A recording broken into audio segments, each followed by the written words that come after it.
atrapalham. Mas qual é a ideia aqui nessa noite? É que todos nós que queremos ter uma comunhão mais íntima com Deus, tenhamos então cuidado e fiquemos alertas com algumas coisas que podem atrapalhar. E eu quero trazer um assunto aqui interessante, que tem muito a ver com o nosso estado, né? Eu sou gaúcho e desde criança eu vejo essa situação. E eu quero que você analise comigo esse assunto aqui, que tem a ver com essa comunhão que Deus quer ter conosco, né? Existem algumas situações que atrapalham a nossa vida. E eu escolhi esse tema aqui para falarmos nessa noite. Qual é a posição dos adventistas em relação ao chimarrão, por exemplo? Né? A gente sabe, por exemplo, que a Bíblia fala em Provérbios capítulo 20, verso 8, né? Que o vinho é escarnecedor, né? E a bebida forte é o quê? Alvoroçador. E quem, né, é vencido por eles não é sábio, para não dizer outra coisa. Né? Deus pega leve aqui com o profeta Salomão. Agora, existem assuntos que a gente não fala muito na igreja. Né? Esse é um deles. Às vezes a gente não fala, a gente não entende, mas por quê? Sabe que não deve e tal. Às vezes nem sabe que não deve. Às vezes até acaba usando onde não devia, né? Porque não foi orientado. E eu queria falar um pouquinho sobre esse assunto. Por quê? Porque isso não é por uma questão de determinação da igreja, mas é uma questão de comunhão com Deus. Existem algumas coisas que atrapalham essa ligação. E é como uma ligação de telefone, né? Você já deve ter tido essa experiência. Às vezes a ligação começa a falhar. A pessoa está numa área que o sinal não é muito bom. E aí você fala e fica aquela angústia, e você precisa resolver alguma situação. Às vezes nós estamos assim com Deus.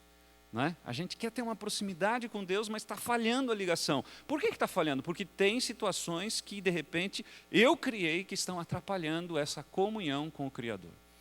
Vamos ao texto de 1 Coríntios? 1 Coríntios capítulo 6, nós temos o texto de 1 Coríntios 3 que fala para a igreja, fala que a igreja é o corpo de Cristo. Agora, 1 Coríntios 6 está falando para o indivíduo, está falando para mim, está falando para você. E o apóstolo Paulo aqui, ele apresenta um texto que nós conhecemos, mas que é muito importante a gente entender desse contexto da comunhão. E olha o que diz aqui. Acaso não sabeis que o vosso corpo é o quê? Santuário do Espírito Santo que está em vós, o qual tendes da parte de Deus e que não sois de vós mesmos? Isso aqui faz, não é, eco ao texto de Salmo, capítulo 24, verso 1 e outros textos. Mas o Salmo 24, verso 1 diz assim, do Senhor é a terra e tudo o que nela há. Todos os que habitam, tudo que contém a terra é de Deus. Quando a gente entende um pouquinho esse princípio de que eu não sou dono de mim, que meu casaco não é meu, que os óculos não são meu, que aonde eu vi não é meu, tudo é de Deus, tudo muda. Tudo muda.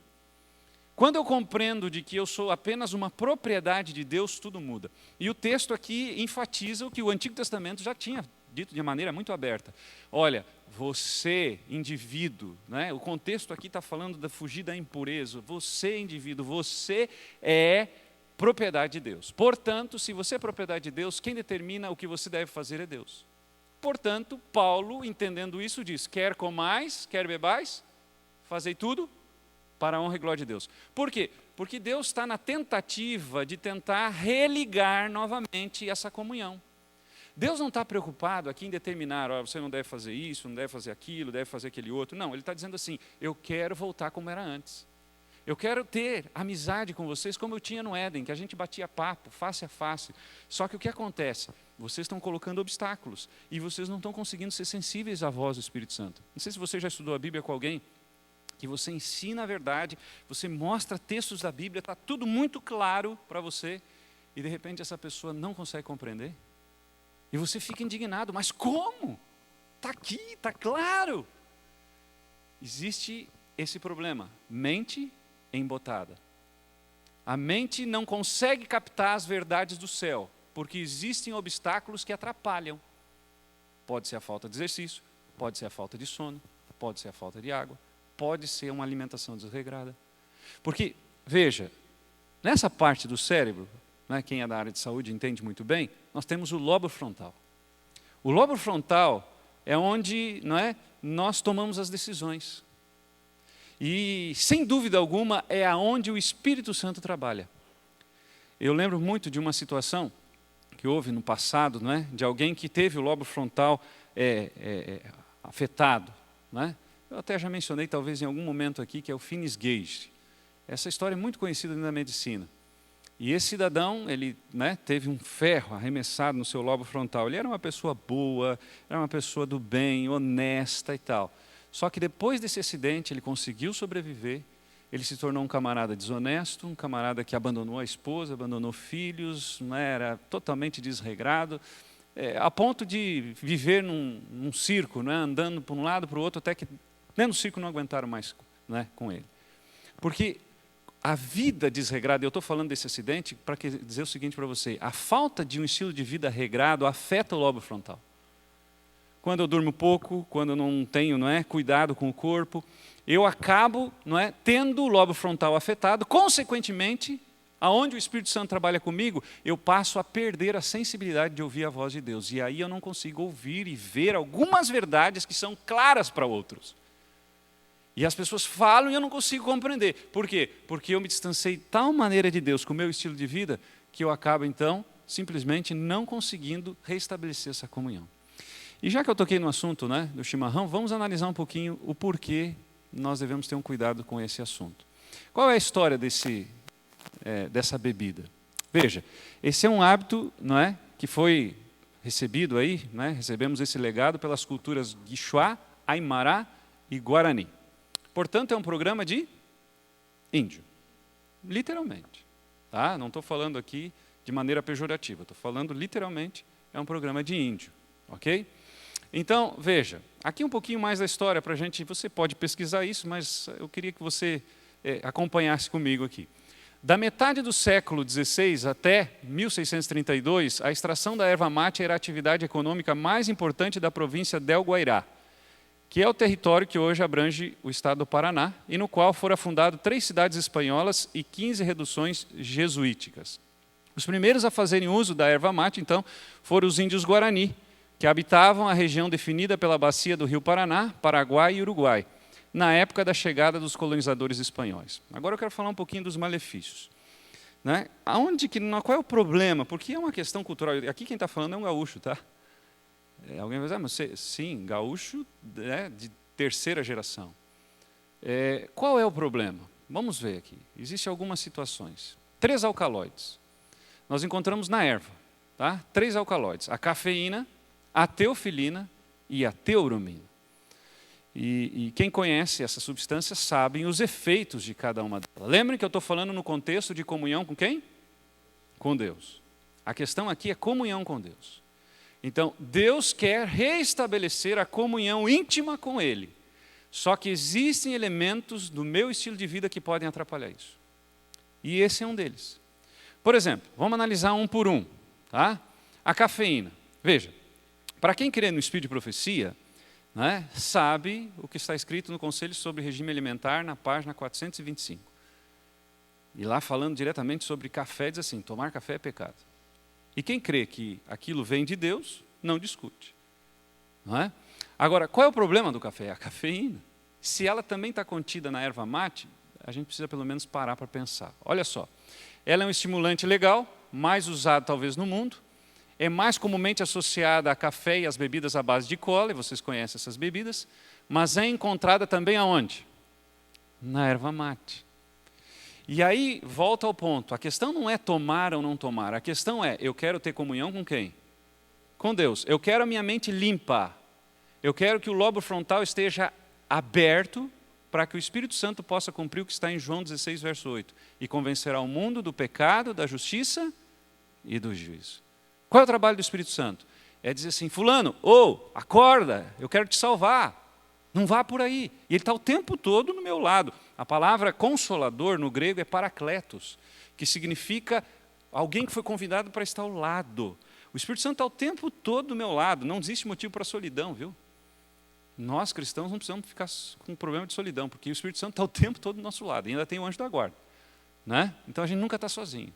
E ele está ali. Quando eu estou me desviando, ele diz, acorda, lembra, você fez um compromisso comigo um dia, eu quero te salvar, toma a decisão certa. Esse é o trabalho dele. E quando eu tenho um estilo de vida desregrado, é como se eu estivesse ignorando ele. Não, vai para lá, não quero saber de ti. Né? Eu não quero restabelecer essa comunhão. Eu não estou nem aí se a minha mente está limpa ou não. E a cafeína traz um problema muito sério. Ela não produz uma verdadeira euforia, mas causa dependência psicológica. Aumenta a vivacidade, a performance mental e motora, especialmente nos fatigados. É óbvio que é no primeiro momento. Ok? Os efeitos, né? Eu trazer alguns efeitos aqui para a gente pensar. Estimulação do coração, aumento do ritmo, né? Hipotência e às vezes ritmo acelerado, a diurese, aumento de volume da urina, é óbvio, porque você toma também mais água. O consumo muito grande de cafeína pode causar o cafeinismo, um complexo de ansiedade, irritabilidade, depressão, aumento de nível de vários hormônios no sangue associados ao estresse. Agora tem uma outra substância que você encontra na erva mate, que é a teofilina, é um outro alcaloide, que é amplamente utilizado em doenças pulmonares, não é? E aí você vê aqui, obstrutivas e agudas e crônicas. Os efeitos, náuseas, vômitos, diarreia, taquicardia, arritmias, convulsões e hemorragias gastrointestinais. Interessante. Tudo isso atrapalha o meu relacionamento com Deus. O ponto é, quero eu estar mais perto de Deus ou não? Não é? O assunto é esse, mas pode-se falar de muito mais coisa. Por exemplo, dormir pouco traz um prejuízo tremendo para a saúde. Não é? Dormir tarde. Os estudiosos já dizem que o melhor sono é antes da... Não é? 10, meia-noite, né? É o sono ali. Nós somos feitos para dormir na parte escura. Sabe que a luz, a energia elétrica foi uma coisa muito boa, mas pode ser também uma coisa muito prejudicial. Né? Nós fomos feitos para dormir na parte escura. Só que muitas vezes estamos invertendo isso. E os prejuízos vêm. E Deus, quando Ele determina assim, filho, não vá por aí, ou não é porque Ele é um Deus que está lá com o dedo apontado, querendo o nosso mal. Não, em hipótese alguma. Deus, Ele determina algumas coisas porque Ele quer ter comunhão. Ele quer ter mais intimidade. E Ele diz assim, não vá por aí, não faz isso, quer comais, quer bebais, faça tudo para a honra e glória minha, porque isso vai ser ruim para nós. A gente quer voltar a ter aquela amizade que lá no Éden eu tinha com Adão e Eva. Então, esse ponto aqui que nós estamos estudando não é uma questão assim de determinação de Deus. É apenas para a gente parar para pensar o que nós estamos fazendo com o lobo frontal, com a mente. Ok? Outro alcaloide, teobromina. E os efeitos são muito semelhantes, né? Então você pode ver aí efeitos como não é, afeta o sistema nervoso central, que você sabe que é fundamental, nosso cérebro é fundamental, diversos efeitos cardiovasculares, pode produzir dor de cabeça e também alergias. Agora, tem uma questão higiênica também, certo? Né? Tem uma questão higiênica envolvida. Né? E você sabe, né, que essa falta de higiene pode trazer problema. E a gente sabe que você pode lavar a bomba, pode fazer o que for, mas ela é utilizada por várias pessoas e ela fica acessível a bactérias e diversas doenças. E isso pode prejudicar o meu corpo, que não é meu. O que nós vimos nos textos anteriores? É de quem? É de Deus. E Deus diz assim, não faça, não coloque para dentro coisas que te prejudiquem. Quer comais, quer bebais, faça para a honra e glória de minha. Então a gente começa a entender o porquê dos nãos de Deus. Os nãos de Deus nunca são por um capricho de Deus. Os nãos de Deus são assim, para dizer, filho, eu quero ficar perto de ti. Então estou te dizendo não para você não se afastar de mim, para que a tua mente possa estar acessível, você possa ser sensível às coisas espirituais. Muitas vezes a gente tem dificuldade com algumas questões espirituais, porque a nossa mente está, não é, obliterada, ela está cheia de obstáculos, não é? E isso atrapalha. Esse é outro problema. Água quente, será que é um problema? Eu fiz uma pesquisa rápida e eu encontrei alguns estudos. Por exemplo, esse estudo aqui, chimarrão muito quente provavelmente é uma das causas de câncer de esôfago. De acordo com a Organização Mundial de Saúde, bebidas com pelo menos 70%, ou 70 graus, perdão, demonstram riscos para desenvolver o quê? Que é o câncer de esôfago. Todos nós sabemos que o esôfago é esse, né, canal que leva o alimento para o aparelho digestório. Interessante, né? Aí a gente começa a ver algumas coisas mais. A mesma pesquisa diz o seguinte, chimarrão muito quente, as bebidas muito quentes são causa provável de câncer no esôfago, anunciou nesta quarta-feira a agência especializada em pesquisa de câncer da Organização Mundial de Saúde, que fez questão de explicar que as temperaturas normais, o café e o mate não têm efeito cancerígeno. Então, como que o gaúcho, não é, toma o chimarrão? O uruguaio toma de uma maneira, o argentino toma de outra maneira, mas o gaúcho como toma? Água, que a gente diz assim, pelando, né? Pelando de quente. veja, nós temos o problema da erva, que nós já vimos, nós temos o problema da higiene, porque a bomba, você pode fazer o que for, você não vai conseguir tirar todas as bactérias dali, né? E você tem ainda o problema da água quente. Imagina pegar uma água quente, o costume que as pessoas têm de tomar o chimarrão e colocar na pele, assim. O que vai ocasionar? A mesma coisa acontece dentro, só que você não tem, né, um sistema nervoso tão, né, aflorado como você tem na mão, que não faz, né, você não fica com aquele negócio, ai, está doendo. Mas imagina você pegar aquela água e colocar na mão. Vai dar um prejuízo. O prejuízo acontece lá dentro também. E as pessoas não se dão conta disso, né? Olha só um outro estudo. Esse aqui eu acho que é da UPF. Não, é outro estudo aqui. Jornal de Novo Hamburgo, esse aqui. Gaúchos sofrem 5 vezes mais câncer de esôfago, o chimarrão é a provável causa, né? Aqui vem trazendo novamente a Organização Mundial de Saúde, tem o texto aí, não vou ler tudo, mas a mesma afirmação. Ok? Esse aqui é da UPF, a Universidade, né, de Passo Fundo. Diz assim, pesquisa da UPF aponta que chimarrão prejudica o quê? A memória. E aqui tem, né, o que está se falando aqui, que foi feitos testes com animais, né? E esses animais, então, passaram pela experiência aí, né? E foi constatado que eles perderam, então, não é, se é que eles têm memória, né, mas a capacidade de gravar as coisas. Interessante para a gente pensar, né, para a gente refletir. Se você, né, tem alguma dificuldade com esse assunto, eu queria que você pelo menos pensasse um pouquinho ao sair da igreja hoje. O princípio aqui é a adoração. O princípio aqui é religar comunhão com Deus, estar mais próximo de Deus. Será que não está na hora da gente repensar um pouquinho? Outro estudo aqui, esse aqui do Hospital Conceição. Olha que interessante. De acordo com a revista da Associação Médica Brasileira, volume tal, foram entrevistados 55 pacientes com câncer de esôfago em um dos hospitais de Porto Alegre. As causas estavam relacionadas ao uso de fumo, álcool, mate, que o uso da erva mate, do chimarrão, foi significativo para o avanço da doença, independente da quantidade ingerida por dia. Veja, a medicina está dizendo, não tome isso. Claro que por outros motivos, por outras razões. Nós que somos cristãos, nós temos uma razão espiritual. Nós temos uma razão de vida eterna em jogo. Nós temos uma razão de reestabelecimento da mente, não é? A semelhança de Cristo. É muito mais importante. Mas está aí. Está aí. Os estudos estão indicando isso. Aí vem a pergunta. Será que isso diz alguma coisa para mim ou não? E aí a gente volta ao texto de Romanos. E aí eu gostaria de ler agora, não só o verso 2, mas também o verso 1 e 2 agora. Romanos 12. E olha o que diz lá, Romanos 12, 1 e 2. E agora vem um apelo, né, que Deus faz através do profeta, do apóstolo. Romanos capítulo 12, verso 1 e 2. Rogo-vos, pois, irmãos, pelas misericórdias de Deus, que apresenteis o vosso corpo por sacrifício vivo, santo, que a palavra aqui significa separado, e agradável a Deus, que é o vosso culto racional. Deus quer que a gente o cultue com a razão. Existe emoção, é verdade, no culto, mas Deus ele está buscando a razão. Várias vezes ele fala, não é, para os seus filhos, arrazoemos, vamos lá, vamos conversar, se aproxime de mim, porque você entende de que esse é o melhor caminho. Existe a linha do tempo, por exemplo, dos 100 anos, mais ou menos, né, que as pessoas vivem, 80, 70, dependendo do país. Mas imagina, tem pessoas que só conseguem se concentrar nessa linha de tempo de 100 anos. Vou colocar 100 anos, tá? Pode ser mais ou menos, alguns menos.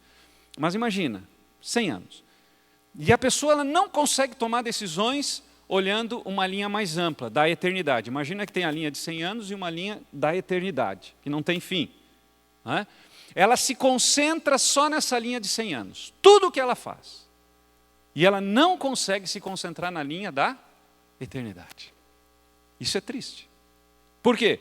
Porque ela vai viver os 100 anos e vai perder a eternidade. Agora, quem se concentra na linha da eternidade, vai fazer tudo para se harmonizar com a vontade de Deus.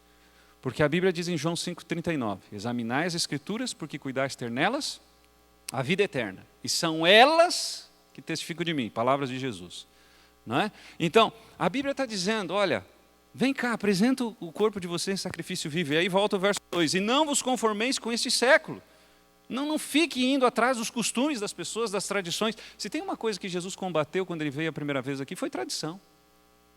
Uma atrás da outra. Sobre sábado tinha 1521 regulamentos, para vocês terem uma ideia. Os judeus criaram 1521 regras sobre o sábado. Jesus não combateu o sábado. Pelo contrário, Lucas 4,16 diz que ele guardava o sábado, era seu costume. Mas o que ele combateu?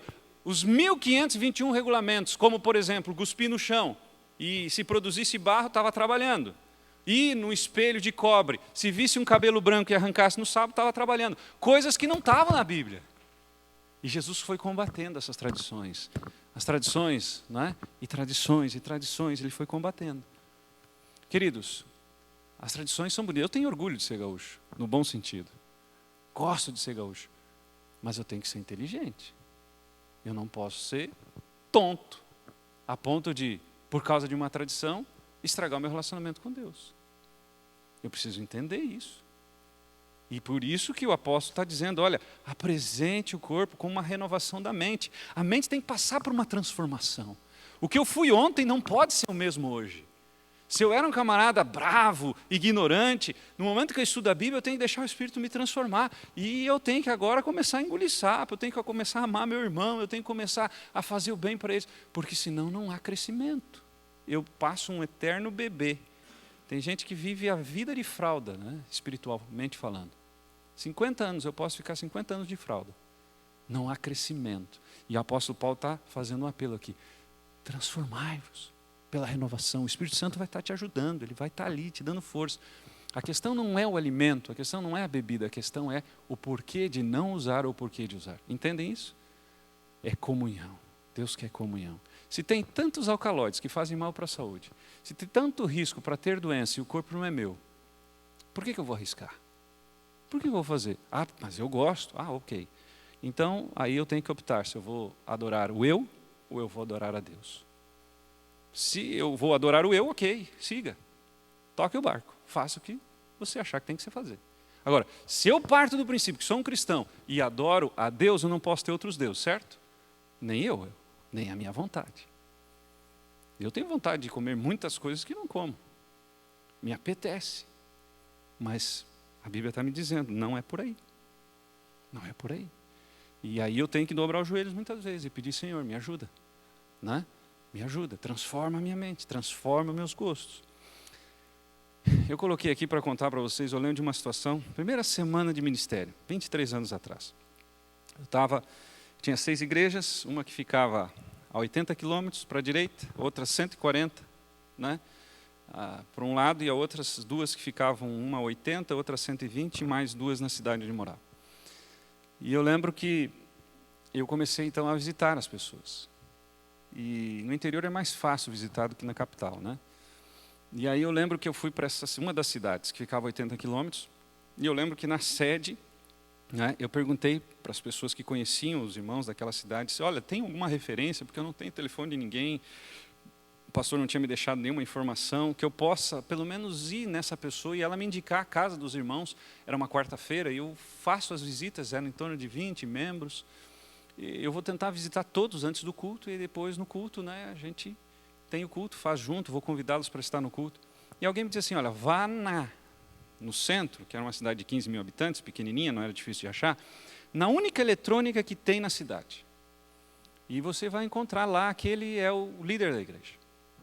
E eu lembro que eu peguei o carro, fui, né, cheguei por volta de 1h30 da tarde. Meu objetivo era visitar todos à tarde, convidando-os para o culto. E aí, logo quando eu cheguei na cidade, assim, eu vi eletrônica, estacionei o carro, e estava escrito assim, não abrimos aos sábados. Eu disse, é aqui. Identificou. É aqui que mora o irmão tal. E aí, bati a porta, demorou um pouquinho. Nisso, daqui a pouco, ele abriu a porta. Quando ele abriu a porta, ele estava com aquele objeto na mão não identificado. Né? Eu tinha 21 anos, né? Era jovem ainda, recente a sair da faculdade. E aí olhei para ele e eu fiquei constrangido. Confesso para vocês que fiquei muito constrangido. Eu disse, o que eu vou dizer para esse homem? E aí eu olhei e disse assim, boa tarde, já falei o nome dele, irmão tal. Eu sou um novo pastor. Quando eu disse novo pastor, esse irmão ele ficava assim, ó, e ficou para trás e para frente, e para trás, e me olhava, e olhava para aquele negócio, e olhava para mim. Eu disse, irmão, o senhor pode guardar, porque Deus está vendo. Não adianta esconder de mim. Eu sou como o senhor. Eu sou ser humano. Aquele irmão era uma pessoa que sempre deu trabalho para pastor. Sempre. Os pastores que vinham me contam, irmão. Fiquei 3 anos nesse lugar, nunca tive problema com ele. Nunca. Também nunca falei sobre o assunto porque não precisou. Não sei se deixou ou não, não é problema meu, mas ele sabia que não estava certo, pela atitude dele. Queridos, a gente não faz as coisas por causa dos outros. A gente tem que lembrar que a gente deve ter uma ligação direta com Deus. Por que eu faço o que eu faço? Quando eu estou sozinho, eu devo ser o mesmo. Quando eu estou com as pessoas, não é verdade? Deus está clamando por pessoas sinceras. Quando a gente vai a Apocalipse capítulo 3, abra aí. Apocalipse capítulo 3 apresenta uma realidade triste, mas muito triste. Mas que eu e você não precisamos experimentar. Que outros experimentem, mas não eu e você. Dentro do contexto das 7 igrejas, que elas eram literais, mas também dentro da profecia representam períodos da igreja de Deus, do povo sincero de Deus, nós encontramos a igreja de Laodiceia. E você encontra aí no capítulo 3. E como que é essa igreja? Que é o período em que nós estamos vivendo, que é a última igreja que antecede a volta de Jesus. O último povo. E diz assim, verso 14. Ao anjo da igreja em Laodiceia escreve, estas coisas diz o Amém, a testemunha fiel e verdadeira, o princípio da criação de Deus. Verso 15. Conheço as tuas obras, que nem és frio e nem quente. Já tomou água morna? É bom? Você toma assim, que beleza. Até quando a gente está com sede, não é bom. É complicado. E diz assim, não é frio nem quente. Está falando para mim e para você, para a igreja que antecede a volta de Jesus, o povo que ia viver nesse momento. Quem dera fosses frio ou quente. Deus falando, assim porque és morno, e nem és quente nem frio. Estou a ponto de vomitar-te da minha boca.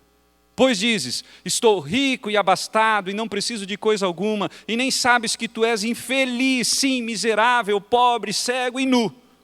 Aconselho-te que de mim compres ouro refinado, pelo fogo para te enriqueceres, vestiduras brancas para te vestires, a fim de que não seja manifesta a vergonha da tua nudez, e colírio para ungires os olhos, a fim de que vejas. Eu repreendo e disciplino a quantos amo. Sê, pois, zeloso. E faz o quê? Arrepende-te. Arrepende-te. Querido, se tem uma coisa que Deus quer é salvar os seus filhos. Olha, Deus ele é alguém que é aficionado por salvação. Mas tem gente que não quer se salvar. E aí ele diz, eis que estou à porta e bato. Se alguém ouvir a minha voz e abrir a porta, entrarei em sua casa e cearei com ele e ele comigo. Ao vencedor dar-lhe-ei sentar-se comigo no meu trono. Assim como também eu venci e me sentei com meu Pai no seu trono. Quem tem ouvidos, ouça. Ouça. Queridos, a questão não é o que comer ou o que beber. A questão é a quem nós adoramos. Esse é o ponto. A questão é adoração. E aí eu volto a Paulo. Quer comais, quer bebais. Fazei tudo para a glória de Deus. Você faz a escolha. Nós, pastores, temos a obrigação diante de Deus de orientar. Esse é o nosso papel. Deus vai nos cobrar isso. E eu confesso que às vezes eu tremo, não sei vocês, mas às vezes eu fico pensando, Senhor, me ajuda a falar tudo que eu tenho que falar. Porque o nosso papel aqui não é agradar, vocês entendem? O nosso papel é orientar e dizer, Deus diz isso. O que Deus quer é isso. Esse é o papel do líder espiritual. Não é fácil às vezes. Eu sempre digo, né, que a gente como pastor pode falar como profeta ou como sacerdote. Né? Como sacerdote é aquela mensagem mais tranquila, né? Mais fácil e tal. E a gente se dá bem com todo mundo e tal. O profeta às vezes tem que... Hoje eu estou falando como profeta aqui. Não é fácil, complicado. A gente não sabe como é que as pessoas vão interpretar a gente. Mas só que é o seguinte, eu prefiro ficar de mal com você, mas não ficar de mal com ele lá.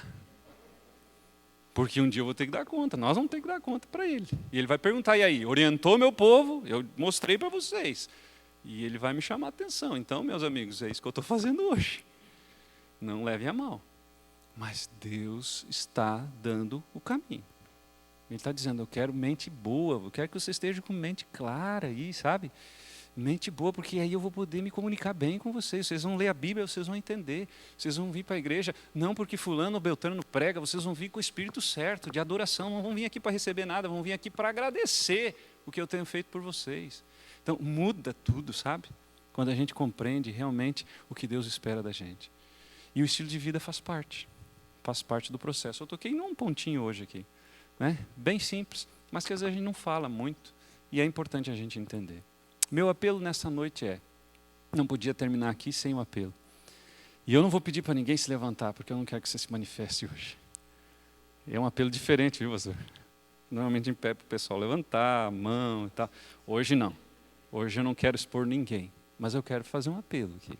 Se você tem esse problema, abandone em nome de Jesus. Em nome de Jesus, abandone. Porque isso está atrapalhando o teu relacionamento com Deus, pode ter certeza disso. Se você está colocando essa porcaria para dentro do corpo de Deus, por favor, em nome do Senhor Jesus, pega quando chegar em casa e ponha no lixo. Para não ficar tentado a usar depois. Mas saiba que essa é uma questão de adoração. De adoração. A quem nós servimos. E eu espero que você tome a decisão aí, tá? E que você aceite a voz do Senhor. Na Bíblia também não tem maconha. Na Bíblia também não tem cocaína. Mas todos nós sabemos que não devemos usar. Quem é inteligente sabe que a Bíblia não iria apoiar esse tipo de bebida. Que Deus nos ajude, queridos. Que a gente possa sair daqui melhor que quando a gente chegou. E que o Espírito Santo possa nos dar mente limpa. Limpa. E a gente ouvir, ser sensível, estudar a Bíblia, fazer o jejum, a orar. A gente está assim tão perto dele que a gente vai um dia poder dizer, Senhor, valeu a pena pelas orientações.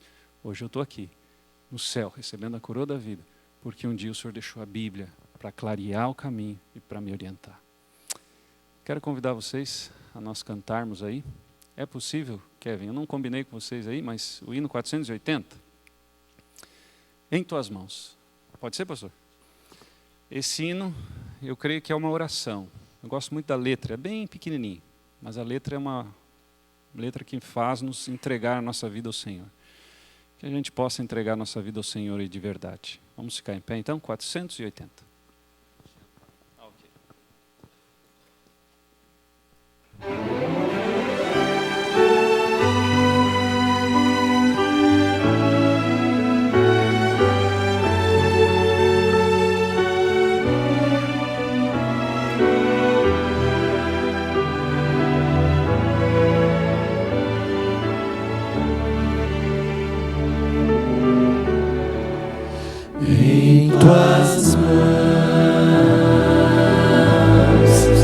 Em tuas mãos, quero, ó Deus, me colocar em tuas mãos.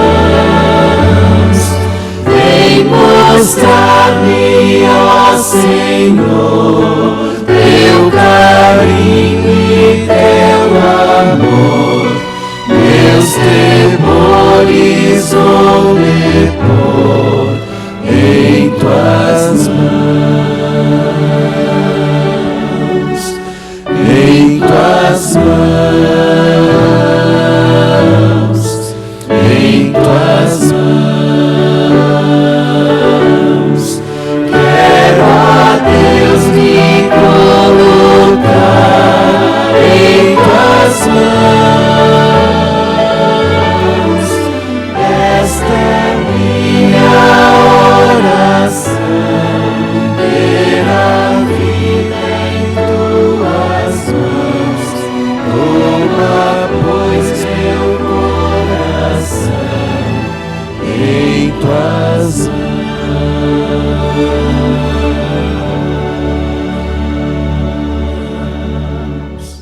Bom Pai, assim como cantamos, queremos sair hoje nos teus braços. Queremos ter a certeza de que o Senhor vai nos dar sabedoria para tomarmos as escolhas corretas. Nosso desejo é restabelecer a comunicação, a comunhão, estarmos mais próximos de Ti, Hoje estamos tão distantes por causa do pecado, mas a gente sonha com aquele dia que o Senhor vai vir a essa terra, juntamente com Cristo, e vai dar a oportunidade da renovação completa da mente, da transformação completa do corpo. E assim nós poderemos novamente viver dentro de um contexto sem pecado. Pai, abençoa cada filho teu aqui nesta noite. Se tomamos a decisão em relação a esse assunto da noite, que o Senhor nos ajude a mantê-la e que possamos, Pai, crescer em outras áreas também. Quem sabe estudar mais a Bíblia, talvez esse seja o nosso desafio também. Dedicar tempo para a Tua Palavra cada manhã, dedicar tempo para falar contigo. Quem sabe o outro desafio seja o culto familiar, quem sabe o desafio seja ser missionário, dar estudos bíblicos. Não sei, Pai, cada um de nós tem desafios. Que o Teu Espírito nos ajude a crescermos e sermos melhores a cada dia à luz da Tua Palavra. Fica com a Tua igreja aqui, que Iguatemi seja uma bênção nessa comunidade que está inserida. Nós temos muitas pessoas aqui em volta que precisam conhecer a verdade. Mas antes de salvá-los, salva a nós. E que nós possamos ser uma bênção para essas pessoas também, é o que te pedimos em nome de Jesus. Amém.